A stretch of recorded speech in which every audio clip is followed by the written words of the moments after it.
ரொம்பவும் ஹெல்த்தியான கொள்ளு துவையல் செய்முறை பார்க்கலாம். டேஸ்ட்டு அட்டகாசமாக இருக்கும். கண்டிப்பாக ட்ரை பண்ணி பாருங்கள். கொள்ளு 1 கப் அளவுக்கு எடுத்திருக்கேன். 3 ஸ்பூன் அளவுக்கு பச்சை மல்லாட்டை பயிர் எடுத்திருக்கேன். உங்கள்கிட்ட வறுத்த மல்லாட்டை பயிர் இருந்தாலும் நீங்கள் போட்டுக்கலாம். தீயை குறைச்சி வச்சுட்டு கொள்ளு வாசனை வர்ற அளவுக்கு, கலர் மாறுற அளவுக்கு இந்த அளவுக்கு வறுத்துக்கலாம். அப்படியே ஒரு தட்டில் போட்டு கொட்டி ஆற வச்சிடுவோம். அதே கடாயில் வச்சிட்டிங்கன்னா கரிஞ்சு போயிடும். கரிஞ்சிட்டால் கசக்க ஆரம்பிச்சிடும். அப்படியே மிக்ஸி ஜாரில் போட்டுக்கிட்டு கொஞ்சமாக நான் தேங்காய் பத்தை போட்டிருக்கேன். ஒரு 4-5 பல் தேங்காய் பத்தை போட்டிருக்கேன். நீங்கள் துருவி கூட போட்டுக்கலாம். காரத்துக்கு காஞ்ச மிளகா போட்டிருக்கேன். கொஞ்சமாக புளி போட்டிருக்கேன்.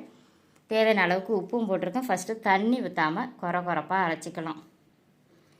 கொஞ்சம் தண்ணி விட்டு துவையல் பதத்துக்கு நல்லா கெட்டியாகவே அரைச்சிக்கலாம். கொஞ்சம் அரைக்கும்போது குறப்பாகவே அரைச்சிக்கலாம். டேஸ்ட்டு சூப்பராக இருக்கும்.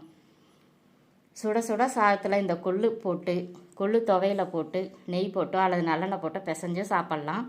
அப்படி இல்லைன்னா ரசம் மணக்க ரசம் வச்சு இந்த துவையிலையும் அதோட பெரட்டி சாப்பிடும்போது டேஸ்ட்டு வேறு லெவலில் இருக்கும். இந்த கொள்ளு துவையில் கெட்ட கொழுப்பெல்லாம் கரைச்சி கொண்டு வந்துடும்.